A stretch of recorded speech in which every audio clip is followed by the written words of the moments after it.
Buenas tardes a todos. Hace 30 años se fundaba Presid, un poco con el fundamento de llevar y difundir el sistema de siembra directa que unos años antes empezaba a experimentar a través de productores en distintas regiones del país. Esa difusión estuvo muy de la mano del suelo y el agua, tanto por la erosión como una búsqueda de mejorar la economía del agua o mejorar la utilización, la eficiencia en la utilización del agua de lluvia en la agricultura de secano. Eso principalmente con mayor impacto en toda la región pampeana, que digamos que mayoritariamente tenía un problema de estrés hídrico en aquellos momentos, temporarios, pero que mermaban muchísimo la productividad. Esa relación, esa difusión que APRESID empezó desde sus inicios, tuvo mucho impacto, principalmente por los testimoniales de productores que iban generando información en sus propios campos y ayudados por el área científica en Argentina a través de instituciones como el INTA, que nos fundamentaban los principios de por qué, digamos, levantábamos los pisos productivos gracias a que mejorábamos la eficiencia en el uso del agua en nuestra región. Ese vínculo con los testimoniales de productores tanto de Argentina como de Latinoamérica, principalmente Brasil, Chile, Uruguay, Paraguay y de Argentina, y los científicos que nos aportaban las instituciones, tanto acá en Argentina como también en América Latina, principalmente Brasil, que nos acompañaron mucho, nos permitió ir fortaleciendo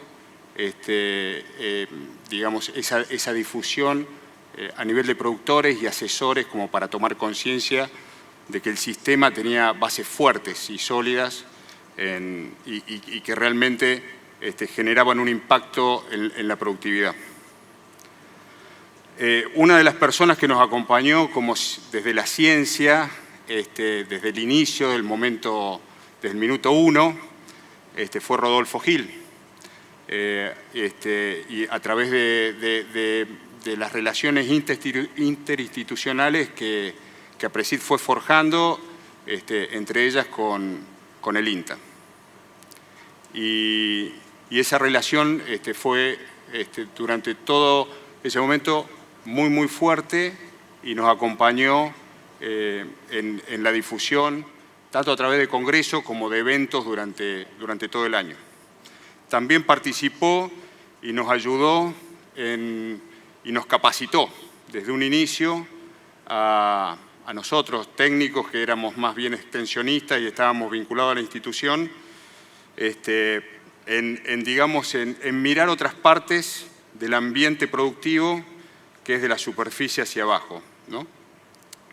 En los últimos 10 años, o hace 10 años a esta parte, Rodolfo nos trae un proyecto de por qué no empezar a profundizar conocimiento en nuestros propios ambientes. Nosotros como productores o como técnicos asesores con nuestros productores y poder sobre los ambientes sobre los cuales nosotros estábamos produciendo, poder trabajar, interactuar y lograr superar problemáticas que teníamos en distintas regiones del país. Es por eso que a partir de ahí, dentro de la institución, empezamos a pensar cómo ese proyecto o esa idea que acercó Rodolfo a través del INTA para con nosotros, ver sobre qué modelo lo podíamos establecer y conformamos desde APRESID un modelo organizacional que se terminó de plasmar en un programa que maneja la institución desde hace 10 años y que está logrando año tras año las metas y los objetivos que nos vamos proponiendo con mucho éxito. De eso y de la relación del programa con APRESID, de Rodolfo y de lo que significó esa búsqueda de la mejora continua con el ambiente a través de las buenas prácticas y de encontrar cosas nuevas, es de lo que nos va a contar Rodolfo en estos instantes. Bueno. Gracias por acompañarnos. Muchas gracias, Germán. Muchas gracias a todos ustedes por acercarse y compartir esta idea. Y quiero hacer un agradecimiento especial a todo el equipo de Chakras, que hoy alcanzará unos 20, sobre todo 20 jóvenes, uno ya peina canas, porque en realidad ellos me conceden este privilegio de contar lo que está haciendo Chakras, pero en realidad todo ese producto es generado por la dedicación y la pasión que todo el equipo le pone al programa. Así que, sinceramente y de corazón, muy agradecidos a todos los chicos. Contarles que es Chakras es un poco... Cuando me piden los organizadores que les interesaba que contáramos cuál fue la contribución del programa Chakras al suelo, y yo diría que la principal contribución que tuvo es que logró involucrarnos, logró hacernos protagonistas y a través de esa acción poder empezar a entenderlo y tratar de sostenerlo. Traigo a colación un poco de historia, uno acostumbrado a las pampas argentinas, a los suelos nuestros. Nos toca también con APRESID en alguna oportunidad visitar un lugar que bastante distinto, pero donde nos invitan a hacer planteos de directa, o sea, producir alimentos pero bajo siembra directa. Y cuando bajamos a estas tierras nos encontramos con esta imagen. Seguramente a más de uno no les interesaría mucho arrendar esta tierra. Pero ese fue el primer aprendizaje que tuvimos. Cómo hacemos acá cultivos y cómo sembramos esto. Y eso fue la primera enseñanza que tuvimos, que fue cómo poder realmente identificar dónde estaban las limitantes. Y acá es donde me entra una paradoja, porque digo, en realidad la planta no necesita suelo. La planta lo que necesita es radiación, agua, nutrientes, temperatura y dióxido de carbono. No, en ningún momento mencionamos el suelo. Entonces nos preguntábamos ahí, todo eso la planta acá lo tiene radiación, es una zona de riego, o sea, no le falta nada. Entonces el suelo, ¿para qué lo necesitamos? En realidad el suelo después va a ser el soporte que le permita a la planta administrar todas esas materias primas que comentábamos. Pero ¿cuál era la limitante que tenía esto? La limitante es netamente mecánica, con lo cual ahí vino el segundo aprendizaje, que es cómo nosotros adaptamos la tecnología al ambiente en donde nos encontramos. Y empezamos a trabajar arriba del problema, en situación real. Obviamente, como hicieron acá los pioneros en la Argentina de la siembra directa, tratando de adaptar las herramientas que tenían para poder sembrar sin labrar el suelo. Bueno, de hecho que empezamos a trabajar, y acá viene el tercer aprendizaje, que esto no viene por generación espontánea, esto lo hace la gente. Y la gente sobre todo que tiene el problema, por lo tanto empiezan a aparecer los protagonistas. El primero de ellos es el productor, que es el que plantea, el que demanda el problema. Y se pone a trabajar se pone en acción a solucionar su propio problema, es decir, es protagonista de su propio desarrollo, con su experiencia. Y entonces a veces la experiencia no alcanza y entonces aparece el técnico, el investigador, la ciencia para acompañar ese proceso de desarrollo. Como vemos ahí, en homenaje también a mi amigo Bragaccini, que nos acompañó en esta primera experiencia que nos enseñó y que después se transformó en el programa Chakras. Y entonces lo logramos. Ese fue una realmente satisfacción que sí, que viendo dónde estaba la limitante, adaptando la tecnología a ese problema, podíamos lograr un cultivo en ese ambiente. Pero viene el otro aprendizaje, que nosotros no manejamos el suelo. En realidad, lo que terminamos manejando es el suelo es parte de un sistema mucho más complejo que le llamamos biosfera, que en realidad la biosfera es nuestra casa, es el lugar donde vivimos y que justamente es vida. Con lo cual, lo que veíamos ahí, que ese cuerpo que le decimos, entre comillas, suelo, no tenía vida. El próximo desafío fue cómo hacerlo sustentable a través del desarrollo de la vida. Y entonces fue la segunda etapa, que fue, bueno, ¿cómo hacemos para que ese suelo empiece a tener actividad biológica y empiece a sostenerse por sí mismo? Y lo logramos. O sea, todo esto fueron aprendizajes que nos llevaron incluso a pensar que podíamos producir en suelos con altas limitaciones. Ahí ven ese cultivo, no es una foto trucada, de un maíz con todo el paquete tecnológico ya, creciendo en ese suelo que nosotros acá en la Argentina no estamos acostumbrados a trabajar o a ver. Esto entonces nos enseñó, esto que lo llevamos atesorado, ¿dónde está la gran diferencia entre lo que podríamos llamar la agricultura tradicional, que hoy, como dice el eslogan del Congreso, tiene 10.000 años desde que empezamos a domesticar las plantas, y con la agricultura que nosotros soñamos, que es esa agricultura sustentable, al menos desde el punto de vista ambiental? Y justamente la gran diferencia es que esa agricultura tradicional, lo que hicimos en estos 10.000 años fue modificar el ambiente de tal manera que la genética que colocamos en ese suelo expresara su potencial de rendimiento.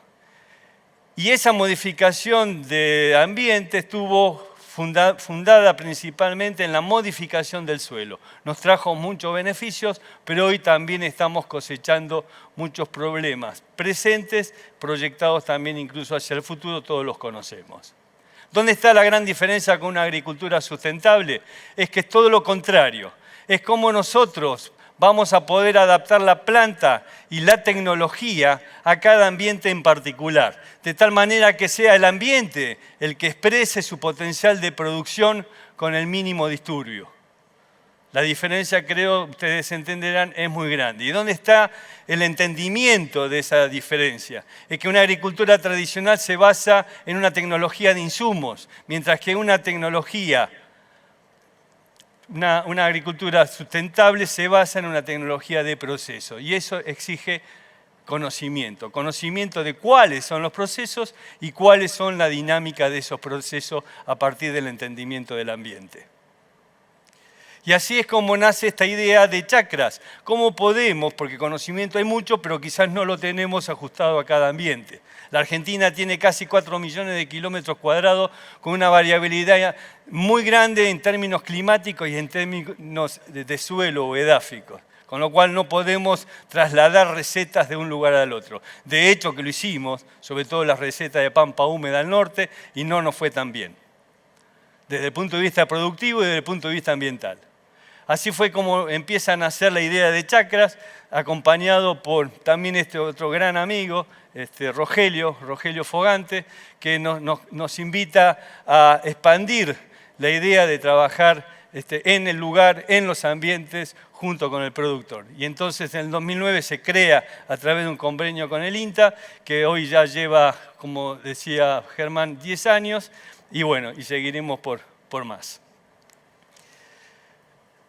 A través de ese convenio, esto, si quiere, es una satisfacción decir que en esa primera chacra que nace en Gancedo, en el Chaco, donde los productores nos convocan preocupados por cómo ser más eficientes con el uso del agua, dado que es una zona semiárida, donde la evapotranspiración es de 1.600 milímetros y tan solo llueve la mitad, y a la vez de que tenemos suelos muy frágiles y cómo podíamos hacer para conservarlo, y cómo podíamos hacer esos dos aspectos en forma concomitante.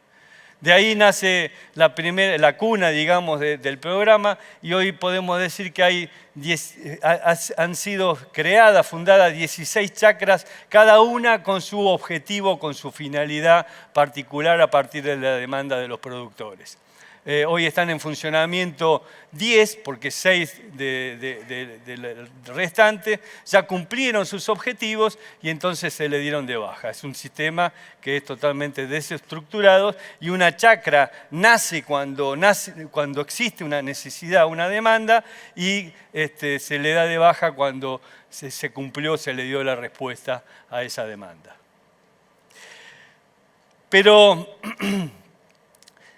más allá de su definición, que podríamos decirlo, que chacras es un sistema que fue creado para el desarrollo de tecnologías sustentables para dar respuesta a las demandas de los productores, a la vez de formar recursos humanos en el proceso del desarrollo, hay 6 características o 6 ejes conductores que llevan adelante este programa. El primero de ellos es la atención a los recursos naturales. Es por ahí una verdad de perogrullo lo que estoy diciendo, pero sin embargo creo que pasa por, si se quiere, el respeto a los recursos naturales, que no es otra cosa que la ética. Si uno busca el significado de ética, una de las definiciones es justamente respeto por el lugar donde uno vive. Y eso significa mantener la integridad de mi casa. Es la integridad de la biosfera, es la integridad del suelo, la integridad del aire, la integridad del agua y la integridad de la biodiversidad. Eso es tener respeto, respetar a nuestros recursos naturales, porque ahí es donde vivimos, esa es nuestra casa. El segundo eje conductor que tratamos de fomentar y de sentir dentro del programa es la visión de sistema, el enfoque de sistema. El suelo, nosotros no manejamos el suelo, sino que manejamos un sistema donde el suelo es parte del mismo. Y entender eso es entender que dentro de ese sistema hay procesos, que todos esos procesos en nuestra fábrica de alguna manera derivan de la radiación que recibimos. Entonces, en esos procesos vamos a tener los procesos de construcción, como por ejemplo una planta que se construye a través de la fotosíntesis, los procesos de consumición, por ejemplo un vacuno que consume ese forraje para producir otro producto, y los procesos de descomposición, por ejemplo una bacteria que descompone la materia orgánica. Lo que tenemos que entender que en esos procesos tiene que haber un sincronismo y un equilibrio de tal manera que el sistema no se deteriore. Si no ocurre eso, si los procesos de descomposición son mayores o prevalecen sobre los de construcción, el sistema se degrada. Y entender eso entonces nos lleva a entender que hay un concepto de productividad. Es cuánto yo puedo generar con el insumo, con el recurso que estoy utilizando. Por ejemplo, el agua. Cuánto puedo producir por cada milímetro de agua que estoy utilizando, o por cada unidad de nitrógeno, o por cada megajoule de energía. Y eso me lleva entonces al concepto de eficiencia de uso del recurso. Todavía no entendemos por qué utilizamos como unidad principal los quintales por hectárea, cuando tendríamos que estar usando kilos de grano por unidad de agua, de nitrógeno, de fósforo, de megajoules. Y eso me introduce también, cuando hablamos de proceso y cuando hablamos de dinámica, me introduce a la variable fundamental que no siempre prestamos atención, que es el tiempo. Que es el tiempo que le tengo que dar a los procesos para que se expresen, para que se sincronicen y para que se puedan mantener el equilibrio. El otro eje conductor es el profesionalismo, pero no entendido como una cuestión académica, no de un título universitario meramente, sino como una formación efectiva, basada en el conocimiento complementado con la experiencia y el entrenamiento, a todo nivel, desde el operario que regula una maquinaria hasta el técnico que planifica un establecimiento. Y eso implica tener curiosidad. Tener curiosidad es estar viendo más allá de lo que miramos, salir de la receta. Eso implica un pensamiento crítico. Esto es preguntarse por qué voy a hacer tal cosa. Para preguntarme por qué voy a hacer tal cosa, primero tengo que identificar el problema. Y una vez que lo identifique, tengo que preguntarme qué voy a hacer. Y después, si es posible, me tengo que preguntar 3 veces para qué voy a hacer eso. Si lo logro, puedo llegar a lograr un producto de calidad que responda a lo que yo estoy necesitando. El cuarto eje es el trabajo en red. Es la base para alimentar la creatividad y la innovación. Generalmente la creatividad es individual, pero la innovación es colectiva. Lo mismo que la sustentabilidad. La sustentabilidad no es individual, sino que es colectiva. Y para eso necesitamos comunicarnos, vincularnos, articularnos. Y eso es uno de los principios centrales y que hace fortalecer y crecer al programa Chakras. Y quizás los 2 ejes conductores más importantes, que casi les diría que son la bandera del programa, uno de ellos es el protagonismo horizontal, que es nada más que juntar el conocimiento empírico del productor, que pasó la prueba del tiempo. El productor no hace las cosas porque sí, sino porque las viene haciendo y les va bien. Y juntar ese conocimiento empírico, no sé qué toqué, ahí está.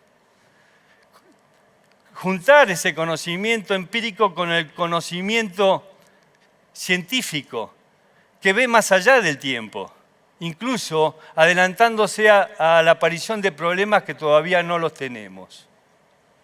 Cuando juntamos esos dos conocimientos, el producto que sale tiene un sinergismo exponencial y además mucho más acelerado.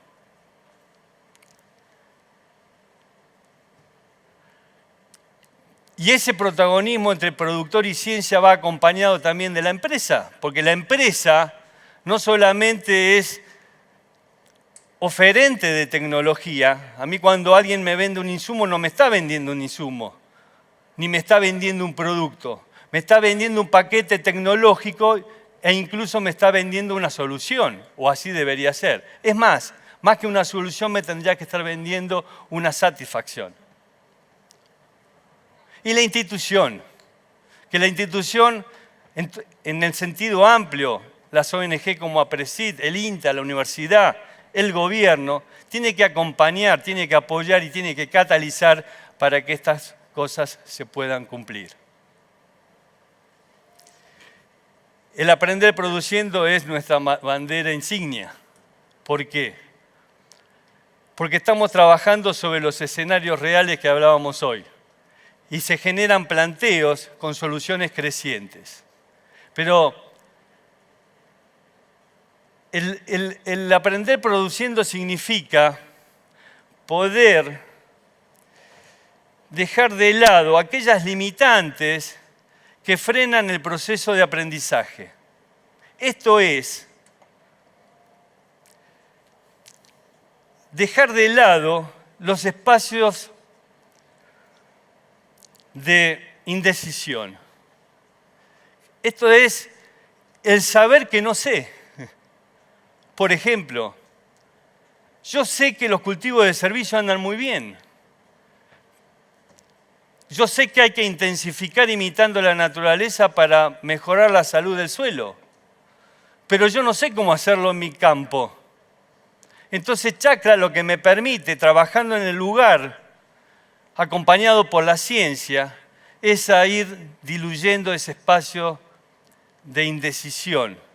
Cuando yo a través del resultado veo, porque yo fui protagonista de mi propio desarrollo, que el sistema anda bien y entonces lo aplico y lo empiezo a transferir. Pero en ese caminar del desarrollo empiezan a aparecer espacios de ceguera. Esto es lo que no sé que no sé.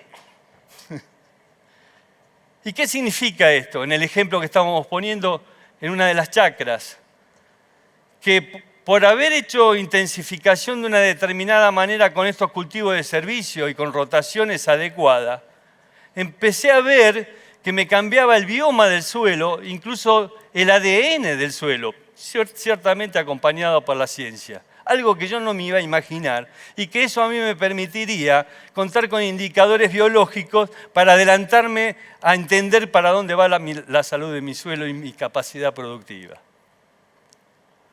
Juntando esas dos cosas empezamos en el espacio de la decisión, que es el desarrollo en soluciones crecientes. Con estos 6 ejes conductores es que se fue construyendo el programa Chakras. Y rápidamente les voy a pasar, porque mi objetivo no era hablar sobre resultados concretos de suelo, hablé muchos años, más de 30 años de suelo. Y si quieren saber algo más, tienen el CQ9, donde está todo el programa Chakras con sus correspondientes técnicos, los gerentes técnicos de desarrollo, sus expertos que los acompañan, donde pueden aclararles todas las dudas o necesidades que tengan. La paloma fue la primera chacra que se creó. En realidad todavía, como dijo Germán, hoy no era chacras, pero bueno, nos acompañó a generar esta idea. Gancedo es una zona con un potencial productivo enorme, pero con una fragilidad ambiental también enorme, dado por la debilidad de sus suelos y por la hostilidad que tiene el clima. Y entonces ahí hay 2 desafíos que son cómo manejar el agua y cómo hacer que esa agua se convierta en biomasa para seguir alimentando la principal nafta o combustible que tiene el suelo, que no es otra cosa que la materia orgánica. Esa chacra lo que nos enseñó fue, una de las cosas que más nos enseñó es que el barbecho es relativo. Una práctica tan común nos enseñó que el barbecho es muy relativo. ¿Por qué? Porque a través de estos trabajos vimos que todo el agua que estábamos juntando en el barbecho la perdíamos en el proceso de evaporación. Entonces nos preguntamos, si estoy perdiendo más del 80% del agua que almaceno, ¿por qué no la aprovechamos entonces para producir biomasa y construir salud de suelo, estructura de suelo a través de la materia orgánica? Acá ven, las fotos preferimos traerle fotos más que curvas, porque son más elocuentes y más didácticas. Fíjense este cultivo de soja, donde tienen toda esta cobertura comparada con esta otra, donde se voló toda la cobertura, la diferencia de crecimiento, y ahí lo tenemos a nuestro primer gerente, Jaime Coronel, el primer gerente que tuvimos en la chacra, la diferencia de producción que tuvimos, nada más que por evitar la evaporación en esos ambientes. Esto es muy fácil, ¿eh? Entre mayo que cosechamos la soja y diciembre que le íbamos a sembrar de nuevo, hay 600 milímetros de evapotranspiración. O sea, no hay ningún suelo que resista a llevarse el agua si nosotros no lo cubrimos. Esa agua que se nos va por evaporación, aprovechémosla entonces para fabricar, secuestrar carbono, producir biomasa, producir cobertura y mejorar la estructura del suelo, sobre todo lo que hace al componente de poros que me permiten la infiltración del agua en el suelo. Y así vimos cómo aumentábamos significativamente la eficiencia del uso del agua, que no me superaba el 10-20%, y también vimos que estos son planteos de siembra directa o sembrar directamente, sin cobertura o con la cobertura que me deja el cultivo nada más, como poniéndoles cultivo de cobertura, cultivo de servicio, como lo llamamos ahora, aumentábamos la lluvia efectiva. Eso fue un aprendizaje muy fuerte que nos dio esa chacra, entre otras cosas. Acá Rogelio nos lleva al norte, a San Martín, donde por las condiciones climáticas favorables que teníamos, ya ventanas térmicas, podíamos hacer cómo poder intensificar con los cultivos estivales que teníamos. Bueno, ahí se trabajó con maíz, soja, incluso la posibilidad de hacer trigos de verano. Son cosas que parecen locuras, pero que nos mostraban que podíamos generar biomasa de esa manera, a través de regular la fecha de siembra, los ciclos, la genética, el arreglo espacial entre cultivos, etc. Voy a ir rápido porque no es mi propósito entrar en los detalles de los resultados. Como digo, después lo pueden ver en CQ. Bueno, ahí ven los resultados. Lo cierto es que nos mostraba que si nosotros intensificábamos, aumentábamos significativamente la eficiencia del uso del agua, a la vez de producir mucha más biomasa para alimentar el suelo. La chacra Inribille, en la provincia de Córdoba, fue demandada para... Suena legal, fue demandada, no fue demandada, nos pidieron que tenían el problema son suelos de primera, son la serie Marco Juárez, pero están acompañados por una serie Río Tercero que tienen problemas de sodicidad, en el mismo campo. Entonces, ver cómo podíamos trabajar por ambiente, mejorando la productividad en los suelos con limitantes sódicas. Bueno, ahí ven los mapas, ven las fotos de... Y acá lo que aprendimos es cómo extraen agua los cultivos en el suelo Marco Juárez, y dónde la limitante sódica, cómo me limita la extracción de agua por parte del cultivo. Incluso aprendimos que hay cultivos como el sorgo que me permiten sacar más agua en esos suelos que, por ejemplo, un cultivo de soja. Pero son limitantes que yo no puedo corregir físicamente. Entonces tengo que aplicar tecnologías de escape para cómo me adapto a esa limitante, a esa problemática. Bueno, trabajando con selección genética, fechas de siembra, etcétera, podemos mejorar o sortear esa limitante. Siempre y cuando yo primero tenga dominio de cómo funciona el ambiente, para lo cual en todas las chacras, no solamente en esta, sino en todas, lo primero que se hace es un análisis ambiental conjugando el clima con el suelo. Es curioso que muchas veces en suelos en ambientes donde me llueva más, tengo más probabilidad de estrés que en suelos donde me llueve menos, simplemente por una condición de funcionamiento del suelo. Aquí, por ejemplo, vemos que la probabilidad de estrés hídrico en la serie Marco Juárez es mucho menor que la probabilidad de estrés hídrico en la serie Río Tercero en el mismo campo. Por lo tanto, las tecnologías que tenemos que ajustar son totalmente distintas. El Rocío, el Mercedes Corrientes. Esta chacra se solicitó para ver cómo podíamos ajustar la tecnología, o sea, agricultura para ganadería en tierras arroceras. Suelos muy difíciles, ambientes bastante lluviosos, pero tienen incluso más probabilidad de estrés que los suelos de Gancedo en el Chaco, producto de cómo están funcionando estos suelos. Bueno, voy a ir rápido, incluso con problemas de encharcamiento. El tema era cómo ajustar esa tecnología, cómo intensificar, cómo sostener la materia orgánica de los suelos, adaptando el sistema. O sea, el principal cultivo es el arroz, pero nos permite, en lugar de hacer arroz monocultivo, hacer agricultura en la rotación, y que por el tipo de suelo, esa agricultura esté destinada a la ganadería. Bueno, no vamos a entrar en detalle. Por supuesto, es un rompecabezas que tiene que armarse en función de las características, del entendimiento de las características ambientales, suelo y clima. También, de nuevo, nos mostraba que intensificando y trabajando de esta manera, no solo aumentábamos la eficiencia en el uso del agua, sino que nos permitía producción de biomasa, tanto para la producción ganadera como para el suelo. Neuquén, ¿por qué fue solicitada chacra? Porque además de vaca muerta, querían vacas vivas. Y entonces se montó para mejorar la cantidad. Acá hay 30 hectáreas por vaca, y lo que se buscaba era cómo mejorar la cantidad y la calidad forrajera para mejorar la cadena ganadera. Bueno, lo interesante de esto es que acá se ve bien la articulación institucional, INTA, PRESID, gobierno, para llevar adelante este cometido.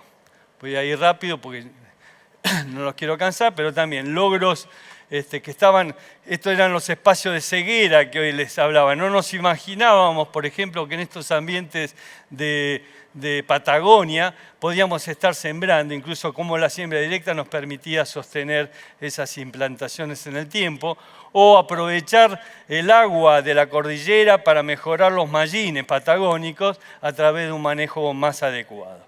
O sea, esto es salir de los espacios de incertidumbre y caminar sobre los espacios de ceguera. San Luis, problemas de erosión eólica, problemas de erosión hídrica, donde hay que trabajar ahí no nos podemos permitir que un solo día el suelo esté descubierto, entonces se trabajó mucho con los cultivos de servicio, pero hay dos cultivos que sostienen las economías regionales, uno de ellos principalmente el maíz, así que se puso mucho énfasis en la inclusión de cultivos de servicio y en lo que hace a la tecnología y el ajuste de respuesta de la fertilización en maíz. Pergamino, ¿por qué esta foto? Porque realmente la chacra Pergamino nos permitió meternos en la intimidad del suelo. Esta imagen es justamente contrastante. Estas son las rodillas del amigo Marcelo, uno de los miembros de la chacra, mirando la cosa desde arriba. Y está bueno mirar la cosa desde arriba porque nos da un espectro muy amplio. Pero también esta chacra nos enseñó a mirar la cosa muy desde abajo hasta llegar a entender el bioma del suelo. Todavía no lo logramos, pero en un convenio con la Universidad de Quilmes se está estudiando cómo el manejo que aplicamos sobre el suelo incide sobre el bioma, sobre el ADN y esto que les comentaba, si eso después se puede transformar, vaya a saber en qué, los espacios de ceguera.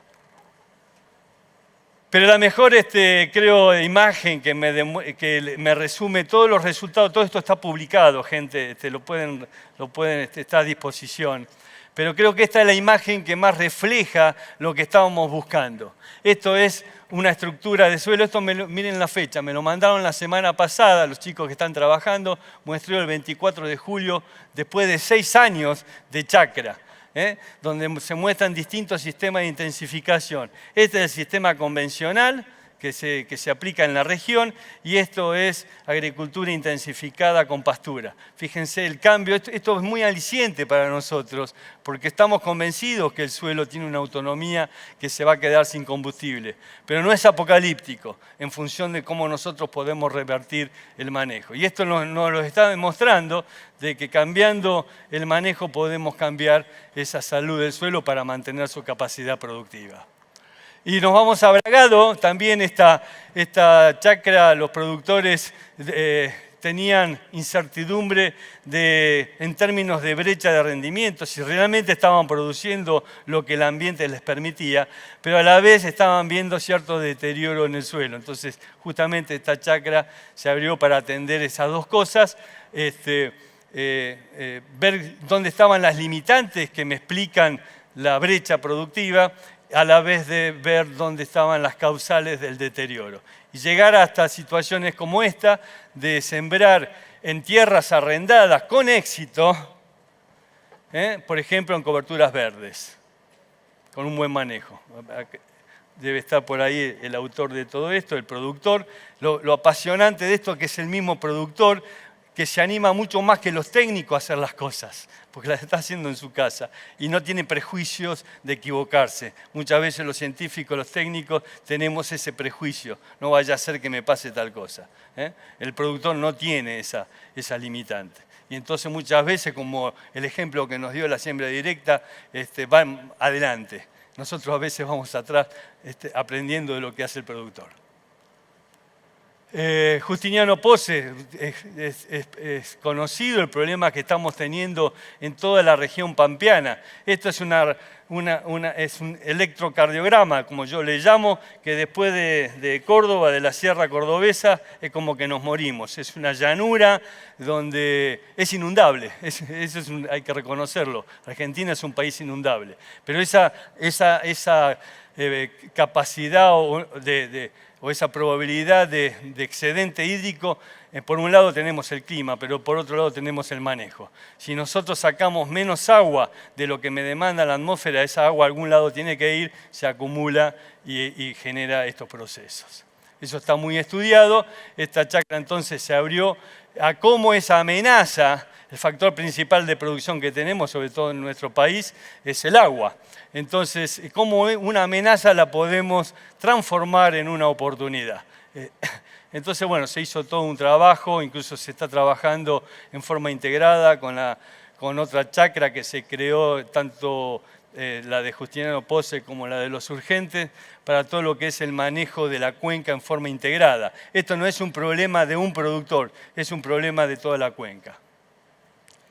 El control de malezas resistentes pasó a ser ya no control cómo matar la maleza, sino cómo manejarla en forma integral. Hay mucho trabajo hecho de esto, hay mucha información, los invito a que vayan al CQ.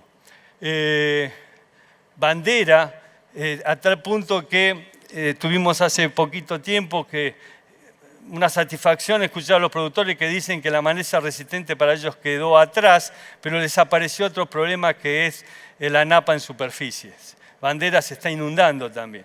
Y ahí la foto la demuestra, una reunión que hubo entre APRESID, ACREA, hace unos días atrás para ver cómo solucionamos este tema. Y son conscientes, hasta uno lo dijo, que hasta tenemos que cambiar de paradigma para poder solucionar el problema.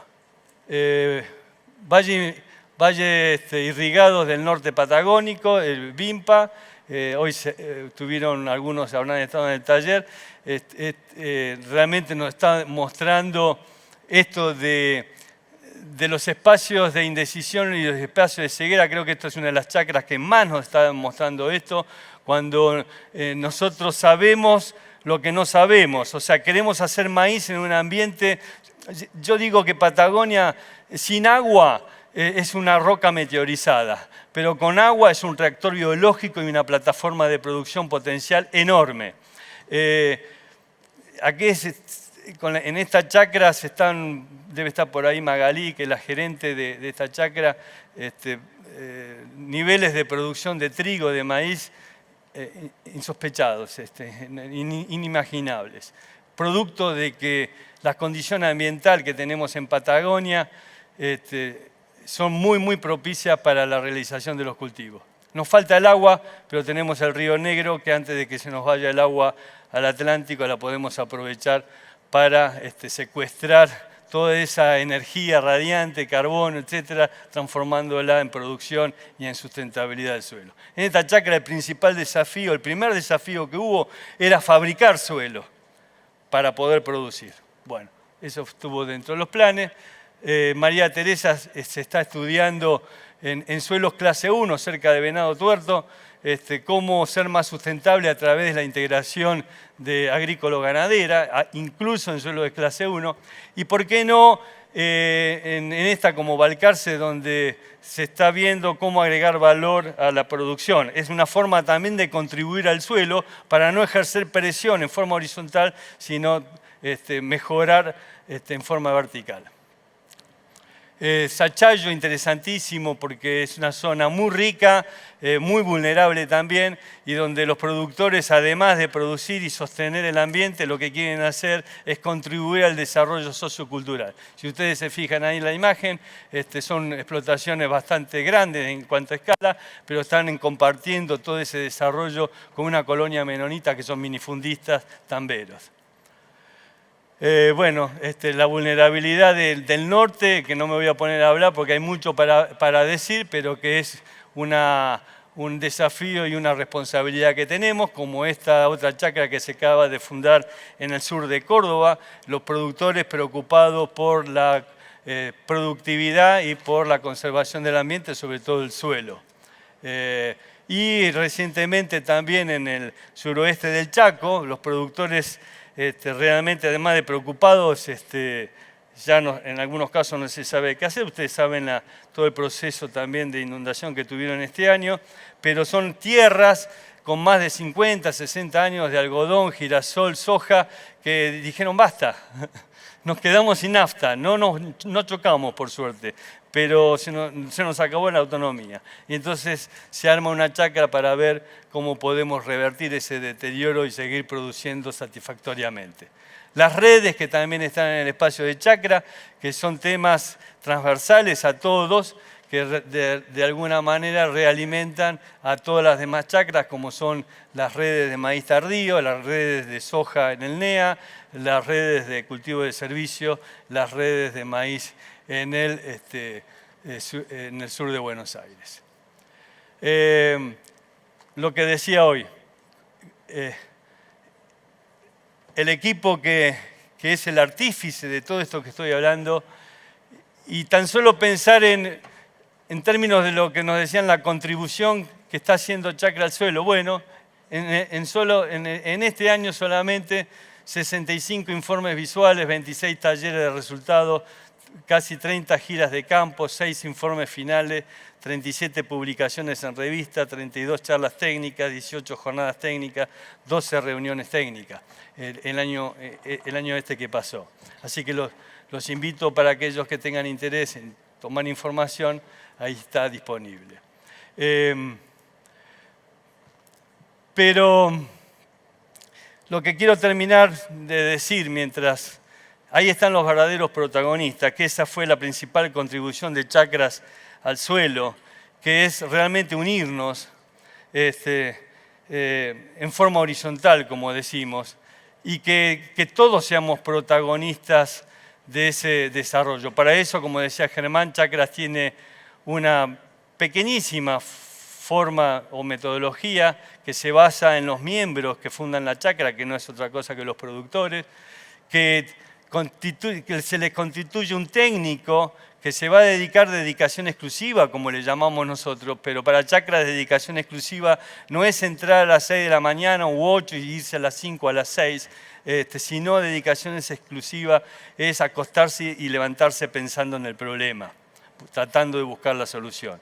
Y para eso se le acompaña con una mesa de expertos del INTA, de la universidad o de la actividad privada, que son especialistas en la problemática que está demandando la chacra para que acompañe en el desarrollo con calidad, con rigor científico. Y termino. Creo que la principal contribución, pero que en realidad no es contribución todavía, sino que es una ambición, una obligación, si se quiere también, es que la responsabilidad que tenemos que tener, esto que dijimos al principio, por los recursos naturales, por el ambiente, en particular el suelo, tiene que dejar de ser un compromiso de buena voluntad para convertirse en un rango intrínseco propio de nuestra cultura y no de las circunstancias o de las coyunturas. Y me permito decir que nosotros como técnicos, como chacras, podemos transmitir cualquier carácter tecnológico. Esto lo vamos a lograr cuando los caracteres tecnológicos se conviertan en caracteres culturales. Pero también le agrego algo, y por eso la imagen de esta dulzura, que los caracteres culturales no se transmiten, se heredan. Y en eso creo que tenemos un camino largo por delante para alimentarlo. Muchísimas gracias.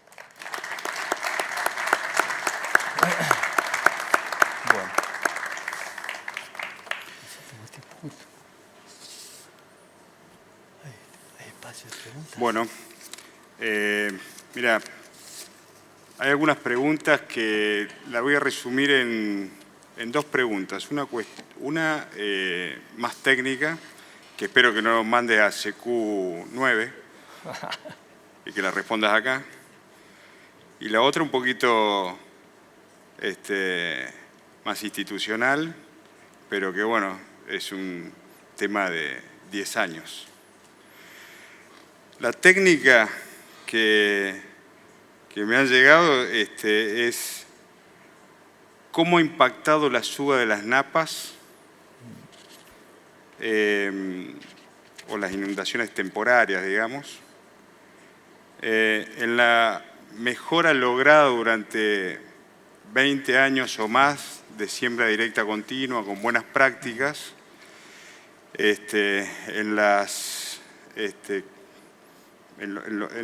digamos, en la mejora que hemos tenido de los suelos en cuanto a parámetros físicos, digamos, ¿no?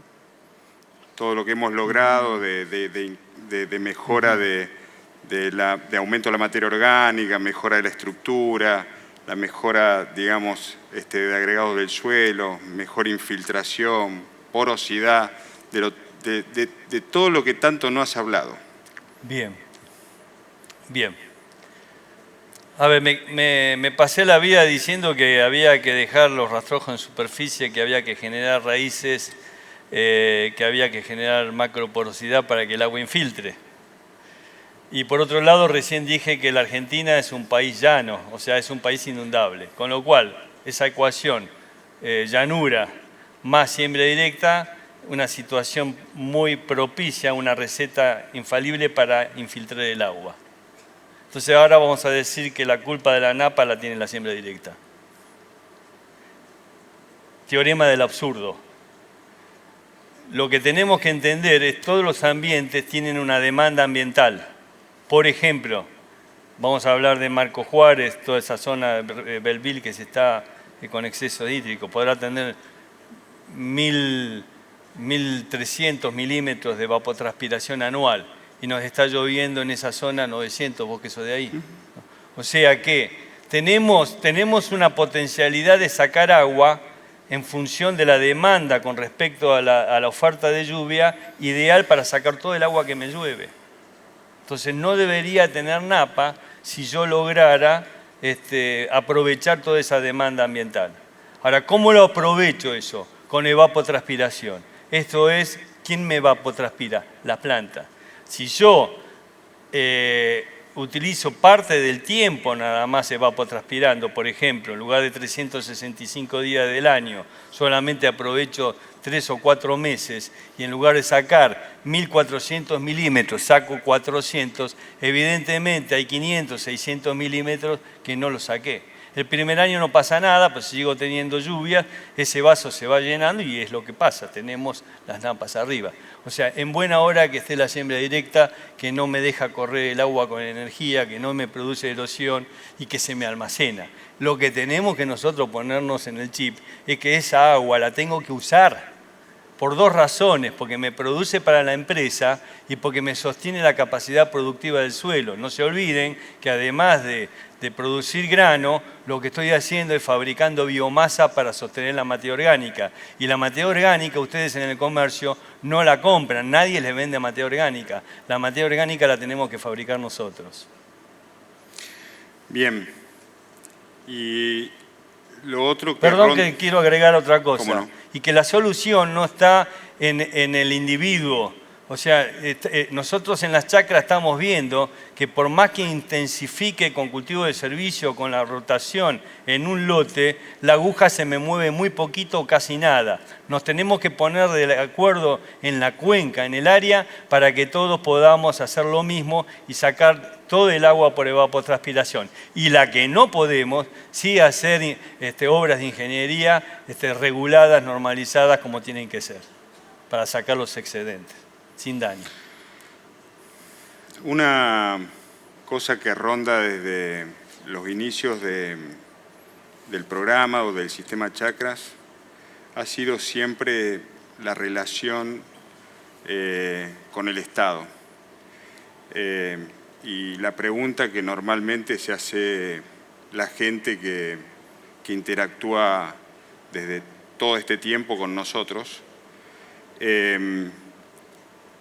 Y también una cosa que siempre se nos viene, digamos, a la memoria o en el conocimiento que tenemos de lo que hacen otros países y otras instituciones que se encuentran en otros países, que, digamos, el aporte del Estado favorece un desarrollo más potenciado del que estamos logrando a través de chacras, o desde APRESID, digamos, ¿no?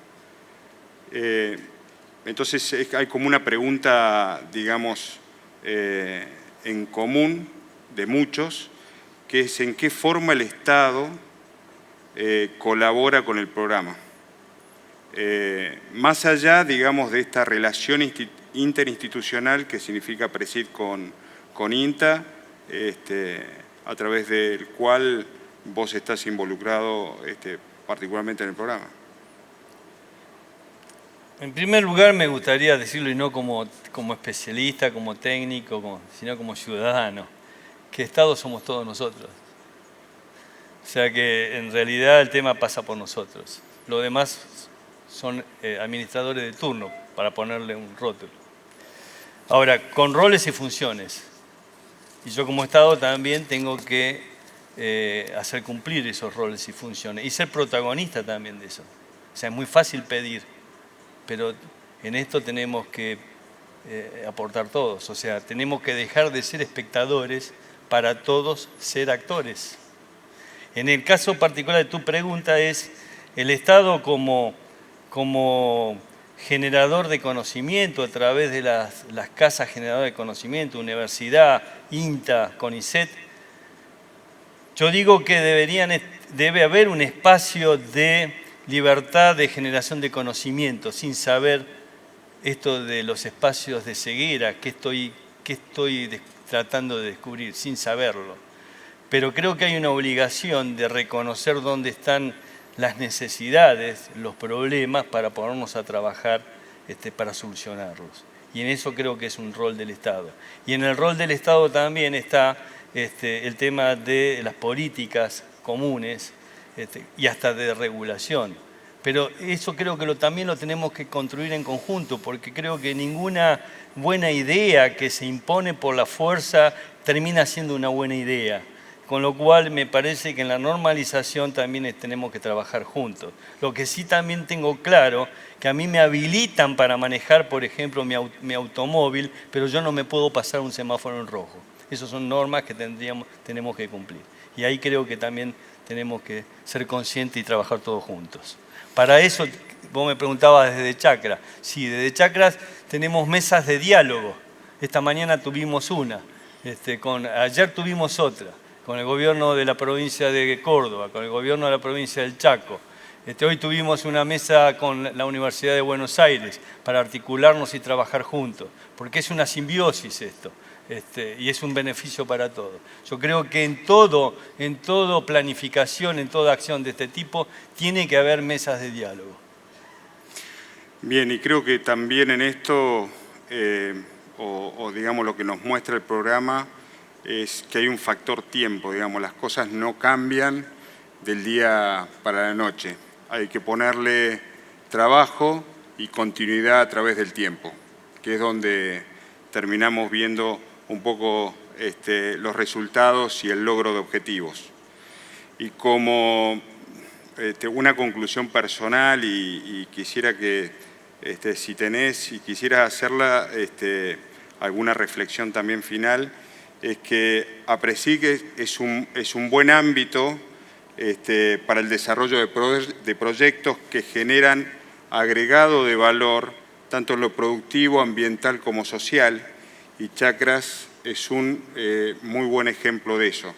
Durante 10 años hemos tratado de cumplir con nuestras metas y objetivos, y creo que está siendo un buen ejemplo de este desarrollo. Así que APRESID como institución es un buen ámbito e invita a que se acerquen proyectos para poder llevarlos a cabo a través de los recursos que vamos disponiendo.